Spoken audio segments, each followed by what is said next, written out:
Pregnant भाभी की कंजूस ननंद। जाओ सुरभि, कलश में चावल भर कर लाओ। इससे अच्छा तो आप ऐसे ही भाभी को अंदर बुला लो। चावलों का नुकसान करने से क्या ही मिलने वाला है। एक कलश चावल, पता है, एक समय का खाना है हम सभी का। कावेरी उसे चावल लाने के लिए कहती है, जिसके चलते सुरभि कलश में चावल ले आती है। ये भी कोई रस्म है? चावलों का नुकसान करवा लो बस। सुरभि उन सभी चावल को दोबारा से कलश में भरकर चावलों के डिब्बे में पलट आती है। ये देख नंदनी को बहुत अजीब लगता है। नंदिता, तुम परेशान मत हो। तुम्हारी नंद बहुत ज्यादा कंजूस है, लेकिन दिल की बहुत साफ है। चलो मैं तुम्हें तुम्हारा कमरा दिखा देता हूँ। मयंक नंदनी को अपने कमरे में ले जाता है, जिसके बाद वो अपनी साधारण से कमरे को देखकर अपनी माँ और अपनी बहन के पास जाता है। अरे माँ, मैंने अपने कमरे को गुलाब के फूलों से डेकोरेशन करवाने के लिए बोला था। सजाने के लिए गुलाब के फूलों का नुकसान क्यों ही करना है भाई? आपका कमरा तो पहले ही बहुत सुंदर है। हे भगवान, मैं क्या करूँ तुम्हारा। जाओ सुरभि, एक गिलास दूध लेकर आओ। अपने भाई के कहने पर सुरभि रसोई में जाती है और दूध गर्म करके एक छोटे से गिलास में अपने भाई को लाकर दे देती है। ये लो भैया दूध। ये क्या, इतने छोटे गिलास में दूध लेकर आई हो? इतने से दूध में क्या होगा? आपको पता है ना, दूध का दाम बढ़ गया है। अगर आज बचाएंगे तो कल पियेंगे। मयंक को गुस्सा आता है, लेकिन वो अपनी बहन से कुछ नहीं कहता। वो चुपचाप अपनी सुहागरात बनाने अपने कमरे में पहुंच जाता है, जहां वो अपनी पत्नी नंदनी के साथ सोता है। और अगले दिन जब सवेरा होता है तो वो दोनों बहुत खुशी खुशी अपने कमरे से बाहर आते हैं। अरे इतनी लेट कौन उठता है भाभी? आपको तो सोचना चाहिए कि आपकी ससुराल का पहला दिन है। दरअसल रात इतनी लंबी थी कि पता ही नहीं चला। खैर कोई बात नहीं, मैं अभी सभी के लिए नाश्ता बना देती हूँ। नंदनी अपने हिसाब से सभी के लिए नाश्ता बना देती है। नाश्ता करते समय सुरभि और उसकी माँ कहती हैं, बाप रे बाप, देखो तो सही कितना सारा तेल और मसाले डाले हैं सब्जी में। अरे एक ही दिन में घर का राशन खत्म करने का सोच कर आई हो क्या भाभी? रोटियां इतनी मोटी मोटी क्यों बनाई है? रोटियां पतली होनी चाहिए। चलो मैं अपने ऑफिस के लिए निकलता हूँ। मयंक अपने ऑफिस के लिए निकल जाता है, जिसके बाद सुरभि अपनी भाभी से कहती है, भाभी अच्छी खासी घर में आई हो, इसका मतलब ये नहीं कि धुआंधार राशन उड़ाती ही जाओगी। थोड़ा बचाकर चलने की कोशिश करो ताकि राशन थोड़े और दिन तक चल सके। ये सुनकर बेचारी नंदनी को बहुत अजीब लगता है। कोई बात नहीं ननंद जी, जैसा आप कहती हो मैं बिल्कुल वैसे ही करूंगी। नंदनी को अपनी ननंद की कंजूसी बिल्कुल पसंद नहीं आती, लेकिन नई बहू होने के चलते वो अपनी ननंद की सारी बातों को मानना शुरू कर देती है। ऐसे ही कुछ दिन बीत जाते हैं और एक दिन मयंक को 1 साल के लिए बिजनेस के चलते विदेश जाना पड़ता है। उसके जाते ही नंदनी एक दिन काम करते करते बेहोश होकर गिर जाती है, जिसे देखकर कावेरी घबरा जाती है और अपनी बेटी से कहती है, अरे बेटी ये क्या हो गया है बहू को? जल्दी से डॉक्टर को फोन कर। डॉक्टर को फोन करने की क्या जरूरत है? आपको नहीं पता? ये तो खुशखबरी का संकेत है। मैं अभी दाई माँ को बुलाती हूँ, सस्ते में निपट जाएंगे। दाई माँ आकर नंदनी का चेकअप करती है। अरे कावेरी, खुश हो जा, तेरे घर में एक नन्ना मुन्ना बालक आने वाला है। अब अपनी बहू की अच्छे से देख रेख शुरू कर दो ताकि बच्चा स्वस्थ पैदा हो। अरे हाँ हाँ, वो सब तो हम देख लेंगे, आप उसकी चिंता मत कीजिए। ये सुनने के बाद दाइमा वहां से चली जाती हैं, जिसके बाद कावेरी बहुत खुश होती है। आज ही बाजार से खाने पीने का सामान लेकर आती हूँ बहू के लिए। पागल हो गई हो क्या माँ? वैसे ही घर में पैसे कम है, अभी कुछ खर्च करने की जरूरत नहीं है। भाभी का स्वास्थ्य अभी बिल्कुल ठीक है। बाकी मैं भैया को फोन करके बता दूंगी तो वो पैसे भिजवा देंगे। सुरभि ऐसा कहकर अपने भाई को फोन करके अपनी भाभी की प्रेगनेंसी के बारे में बताती है, जिसके चलते मयंक बहुत खुश होता है। ये तो बहुत अच्छी खुशखबरी है। देखो, अपनी भाभी का अच्छे से ख्याल रखना। उसके खान पान में कोई भी लापरवाही नहीं होनी चाहिए। मैं तुम्हें पैसे दे देता हूँ, खाने का सामान ले आना। मयंक काफी सारे पैसे सुरभि के अकाउंट में भिजवा देता है, जिसके बाद सुरभि अपने अकाउंट में इतने सारे पैसे देखकर खुद से कहती है, अरे वाह, इतने सारे पैसे तो मैं अपने लिए नई नई ड्रेस में लेकर आऊंगी, अच्छी बोट्स ले आऊंगी और मेरी जरूरत का सारा सामान भी आ जाएगा। सुरभि ऐसा कहने के बाद अपनी जरूरत का सारा सामान ले आती है, लेकिन अपनी भाभी के लिए कुछ नहीं लेकर आती और साथ ही अपनी माँ के लिए भी कुछ न कुछ ले आती है ताकि वो उसका मुंह बंद कर सके। अरे बेटी, तेरे पास इतने पैसे कहाँ से आए? ये बनारसी साड़ी तो बहुत महंगी होगी। अरे माँ, आप आम खाओ, गुठलियां मत गिनो। सुरभि इस प्रकार अपने भाई से हर दूसरे तीसरे महीने पैसे मंगवा लेती है और सारे पैसे अपने ऊपर ही खर्च कर देती है। इसी के चलते वो अपनी भाभी को खाने पीने का कुछ नहीं ला कर देती। एक दिन नंदनी अपनी ननद से परेशान होकर अपनी माँ को कॉल करके उन्हें अपनी परेशानियों के बारे में बताती है। क्या बताऊं माँ, मेरी ननद तो मेरे पति के भिजवाए हुए सारे पैसे खुद पर उड़ा देती है और इतनी कंजूस है कि मुझ पर 1 रुपया तक खर्च नहीं करती। ये कैसे खानदान में तुमने मेरी शादी कर दी?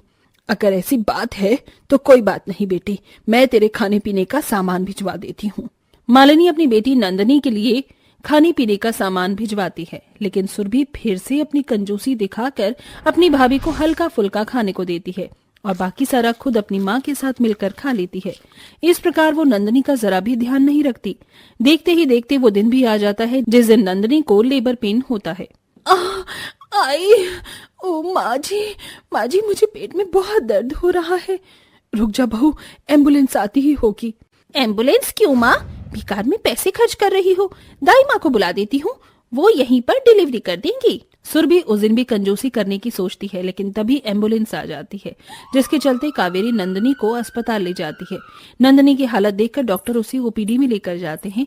कुछ देर बाद डॉक्टर ओपीडी से बाहर आते हैं और सभी से कहते हैं, बच्चा इस दुनिया में आ तो गया है, लेकिन लापरवाही की वजह से आपकी बहू का बच्चा बहुत ही वीक है और आपकी बहू की हालत भी खराब है। पता नहीं वो बच्चा इस दुनिया में जी भी पाएगा या नहीं। हमने उसे मशीन में रख दिया है, बाकी अब ऊपर वाले के हाथ में है। डॉक्टर ऐसा कहकर वहां से चला जाता है, जिसके बाद दोनों माँ बेटी नंदनी के पास जाते हैं, जहां नंदनी गुस्से से उन दोनों से कहती है, देखा नंदन जी, आपकी कंजूसी की वजह से एक बच्चे की जान परा बनी है। अपने सारे पैसे अपने खर्चों में और अपने शौक में उड़ा दिए। मेरी प्रेगनेंसी के चलते आपने इतनी कंजूसी की कि एक बार इस बच्चे के बारे में भी नहीं सोचा। इसकी इस हालत का जिम्मेदार कोई और नहीं बल्कि आप ही हो। तभी मयंक वहां पर आकर ये सब सुन लेता है, जिसके चलते उसे अपनी ही बहन पर बहुत तेज गुस्सा आता है। ये क्या किया तुमने? कंजूसी के चलते तुमने अपने ही भाई के बच्चे के बारे में एक बार भी नहीं सोचा? सबकी बातें सुनने के बाद सुरभि को अपनी गलती का एहसास होता है और वो सभी से माफी मांगती है। मुझसे बहुत बड़ी भूल हो गई, मुझे ऐसा नहीं करना चाहिए था। मैं आप दोनों से माफी मांगती हूँ, मुझे माफ कर दीजिए। आइंदा मैं कंजूसी बिल्कुल नहीं करूंगी। सुरभि के माफी मांगने के बाद उसकी भाभी उसे माफ कर देती है, लेकिन उसके बाद सुरभि इलाज में कोई कमी नहीं छोड़ती। वो बच्चे का बहुत अच्छे से इलाज करवाती है, जिसके चलते 1 महीने के अंदर बच्चा बहुत स्वस्थ हो जाता है। जब नंदनी और मयंक दोनों हॉस्पिटल से अपने बच्चे को घर पर लाते हैं, तो उनके स्वागत के लिए सुरभि ने पूरे घर को बहुत अच्छे से सजाया होता है, जिसे देख नंदनी कहती है, अरे वाह, ये कंजूस बुआ ने अपने भतीजे के लिए इतना सुंदर घर सजाया है। देख रहे हो मुन्ना, तुम्हारे आते ही तुम्हारी बुआ कितनी बदल गई। नंदनी की बात सुनकर सभी लोग हंसने लगते हैं। उस दिन के बाद से सुरभि कंजूसी करना हमेशा हमेशा के लिए छोड़ देती है और अपने परिवार के साथ खुशी खुशी रहने लगती है। बोलो भला, सुबह के 10 बज गए हैं मगर बहू रानी का कोई अता पता नहीं। रसोई में खड़ी रोमा गुस्से में बड़बड़ाई जा रही थी। तभी जैस्मिन नहा धोकर किचन में आती है। वो ठंड से कांप रही थी। मम्मी, लो आ गई भाभी, पहले दिन ही लेट है। नैना नमक मिर्च लगाकर अपनी भाभी के खिलाफ माँ को भड़काती है। जैस्मिन बहू, तुम ससुराल के पहले दिन इतनी देर से रसोई में कदम रख रही हो, ये नई नवेली बहू के लक्षण नहीं होते। तुम्हारी माँ ने तुम्हें कुछ सिखाकर नहीं भेजा है क्या? जानती हो, जब मैं भयाकर बहू बनकर आई थी तो शादी के पहले दिन 4 बजे उठ गई थी। घर द्वार लीप कर पोत कर 40 लोगों का खाना बनाया था। खैर, आज तुम्हें खीर पूरी बनाना है। जी माँ, आप बस मुझे 1 घंटा दे दीजिए, मैं बना लूंगी। जैस्मीन खाना बनाने लगती है और नैना सोफे पर बैठकर फोन चलाने लगती है। अरे नैना, तू यहाँ बैठी है, जाकर अपनी भाभी की मदद कर दे। बहू अभी नई नई है घर में। अजी, बहू को बारात का खाना नहीं बनाना, सिर्फ अपने ससुराल के 4 लोगों के लिए खाना बनाना है। तुम खुद तो अखबार में घुसे रहते हो। मगर माँ पापा ठीक ही तो कह रहे हैं। इस पर रोमा दोनों को झाड़ देती है। अरे तुम दोनों बाप बेटे को क्या हो गया है जो कल की आई बहू से हिमायती बन रहे हो? और तो और बेचारी मेरी फूल सी बच्ची के पीछे हाथ धोकर ही पड़ गए हो। जा नैना, तू कमरे में जा। नैना मन में मुस्कुराते हुए कमरे में आ जाती है। ननंद हो तो मुझ जैसी, माँ से भाभी को डांट खिलाकर बड़ा मजा आया। जैस्मीन और संभव की शादी नवंबर की ठंड में हुई। जैस्मीन एक अच्छी बहू बनकर सबका ख्याल रखती, पर फिर भी रोमा कोई ना कोई कमी निकाल देती, जिसका जड़ था नैना का भड़काना। फिर एक दिन, हाँ मोनिका, मैं जरूर आऊंगी। क्या इस बार क्रिसमस पार्टी पर अलग अलग ड्रेस कोड भी है? मैं तो क्रिसमस पार्टी को लेकर बहुत ही एक्साइटेड हूँ। अच्छा ठीक है। ये बोलकर नैना फोन कट कर देती है। मम्मी, वो मेरी सहेली है ना मोनिका, उसने क्रिसमस की पार्टी रखी है। मुझे शॉपिंग के पैसे दे दो, और इस बार सिर्फ 10-20 हजार से काम नहीं चलेगा मम्मी। तो बता मेरी बच्ची, तुझे कितने पैसे चाहिए? 50,000। मुझे क्रिसमस ईव के लिए सेंटा वाले कपड़े चाहिए और क्रिसमस पार्टी के लिए मैं गाउन खरीदूंगी। फिर उसके साथ का नेक पीस, सैंडल, मेकअप भी तो चाहिए। ये सुनकर ससुर कहते हैं, अरे मगर नैना, एक दिन के क्रिसमस के लिए तुम्हें 50,000 रुपए चाहिए? तुम्हें पता है ना, तुम्हारा भाई संभव घर में अकेला कमाने वाला है। देखा मम्मी, पापा से मेरी थोड़ी सी भी खुशियां नहीं देखी जाती। रुला दिया ना बेचारी मेरी बच्ची को। कितनी बाहर कहा कि नैना को टोका मत करो, बेचारी मेरी बच्ची कितने दिन की मेहमान है इस घर में। बहू, क्रिसमस के सारे सामान की लिस्ट लिख लेना, शाम को बाजार चलना है। जी माँ। थोड़ी देर में शाम ढल जाती है। रोमा अपनी बहू और बेटी के साथ क्रिसमस की शॉपिंग के लिए बाजार आती हैं, जहाँ एक बड़े से शॉप के बाहर गाउन लगा देखकर नैना बोलती है, माँ देखो ना, ये गाउन कितना सुंदर है। पर नैना, इसका टैग देखो, ये गाउन काफी महंगा है। बहू तू चुप कर। नैना मेरी बच्ची, तू सस्ते महंगे की फिक्र छोड़ दे, तुझे पसंद है तो बस ले ले। अपनी बेटी की खुशी के लिए रोमा एक ही झटके में महंगा गाउन खरीद देती है।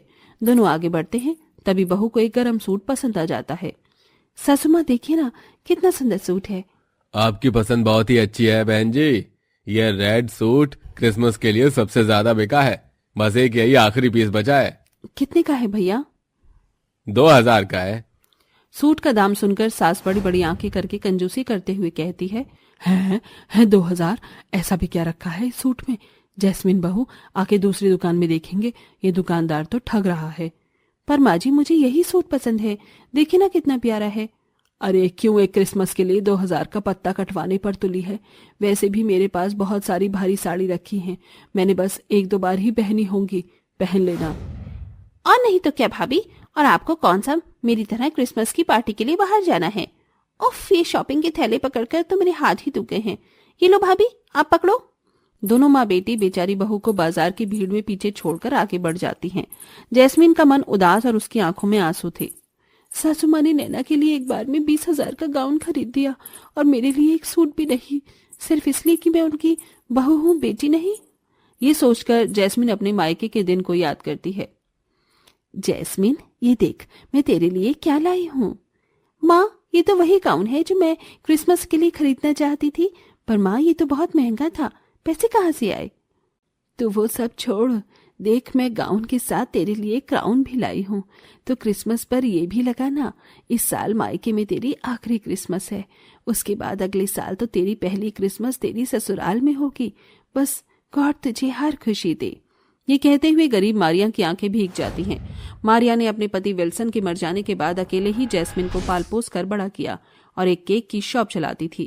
क्रिसमस के दिनों में केक की डिमांड सबसे ज्यादा होती है, जिससे वो अपनी बेटी के क्रिसमस को खुशियों से भर देती है। अरे आ गई माँ, आप अपनी बहू बेटियों को क्रिसमस की शॉपिंग करा के। नैना सारा सामान खोलकर सभी को दिखाती है। अरे जैस्मिन, तुमने क्रिसमस के लिए कुछ भी नहीं लिया? संभव, वो मैं अरे संभव, तेरी बीवी तो बड़ी ही डिमांडिंग है। उसने क्रिसमस के लिए जैसे कपड़े चाहिए थे सारा बाजार छान मारा पर मिला ही नहीं। अब जा बहू, पहले ही बहुत देर हो गई है, जाकर खाना बना दे। रोमा बीच में ही बात काट कर जैस्मिन को भेज देती है। 2 दिन बाद क्रिसमस आ जाता है। उस दिन कड़ाके की ठंड थी। अरे बहू उठ भी जा, 6 बज गए। साफ सफाई, बर्तन कितना काम पड़ा है, घर भी सजना है। जैस्मिन ने अपनी सास के पैर छुए और कहा, मेरी क्रिसमस माँ। हाँ ठीक है, अब काम निपटा ले। जैस्मिन रसोई में चली गई। उफ, आज तो एकदम कड़ाके की ठंड है, हाथ भी नहीं जल रहे। आज तो बर्तन भी सारे गंदे हैं। बेचारी जैस्मिन जैसे तैसे ठंडे बर्फीले पानी से बर्तन धोती है। ठंड से बेचारी बहू की आंखों से आंसू छलक जाते हैं। वहीं 10 बजे माँ के उठाने पर नैना उठती है। नैना मेरी बच्ची, ये ले तेरा क्रिसमस का तोहफा। Christmas gift? थैंक यू माँ, आई लव यू। नैना ये लो तुम्हारी कॉफी। भाभी ये देखो, माँ ने मुझे क्रिसमस गिफ्ट दिया है, अच्छा है ना? जैस्मिन ने भर्राई आंखों से जवाब दिया। हाँ बहुत अच्छा है। वैसे माँ ने आपको क्या दिया है? नैना, जैस्मिन इस घर की बहू है, बेटी थोड़ी ही है। जैस्मिन चुपचाप वहां से चली जाती है, पर दरवाजे के बाहर खड़ा संभव सब कुछ सुन लेता है। क्रिसमस से उस दिन सुबह से लेकर शाम तक बेचारी बहू कभी बर्तन मांजती, कभी खाना बनाती। इन्हीं के बीच जैस्मिन का पूरा दिन निकल गया। वहीं नैना रेडी होकर अपनी माँ के पास आती है। माँ कैसी लग रही हूँ मैं? एकदम परी लग रही है, किसी की नजर न लगे। ये कहकर रोमा उसे काला टीका लगा देती है, जिससे घमंड में नैना एक झटके में उसे झाड़ देती है। माँ ये क्या किया? अरे मैं कोई दूध पीती बच्ची थोड़ी ही हूँ जो आपने मुझे काला टीका लगा दिया। सारा मेकअप बिगाड़ दिया, गवार कहेंगी। बेटी के घमंडी अंदाज को देखकर रोमा को बहुत बुरा लगता है। नैना उसके आंसू बहते देखकर भी अनदेखा करके चली जाती है। वहीं दूसरी तरफ जैस्मिन, कितना काम करोगी? इस घर में तुम्हारी परवाह किसी को भी नहीं। तुम्हारे तो हाथ पैर भी सूज गए हैं। सारा दिन इस बर्फ जितने ठंडे पानी में काम जो किया है। मैं जानता हूं कि तुम्हें क्रिसमस मनाना कितना पसंद है। माँ ने जानबूझकर ये सब किया है। नहीं संभव, अब मैं इस घर की बहू हूँ, ये मेरा परिवार है। हाँ, मेरी ये आरजू थी कि मेरा पहला क्रिसमस मैं बहुत अच्छी तरीके से अपने ससुराल में मनाऊं, पर कोई नहीं, जाने दो। दरवाजे पर खड़ी रोमा ये सब सुन लेती है। उसके मुंह पर एक बड़ा पछतावा साफ दिखाई दे रहा था। बहू, तुम अपना क्रिसमस जरूर मनाओगी। मुझे माफ कर दो, मैंने तुम्हारे आते ही इस घर की जिम्मेदारियों में तुम्हें डाल दिया और तुम्हें समझा नहीं। इसके बाद बड़ी खुशी से बहू तैयार होती है और जैस्मिन के हाथों से केक कटवा कर सब क्रिसमस मनाते हैं। आखिर में रोमा अपनी बहू को क्रिसमस का गिफ्ट भी देती है, जिसमें वही सूट था जिसे जैस्मिन ने दुकान पर पसंद किया था। उसे देखकर जैस्मिन की आंखें भर आई और उसने अपनी सास को गले से लगा लिया। मेरी क्रिसमस माँ जी। किसी ने ठीक कहा है, प्यार और खुशियां बांटने से बढ़ती हैं। आखिर में नैना भी अपने बर्ताव के लिए अपनी माँ से माफी मांगती है और सभी खुशी से क्रिसमस मनाते हैं।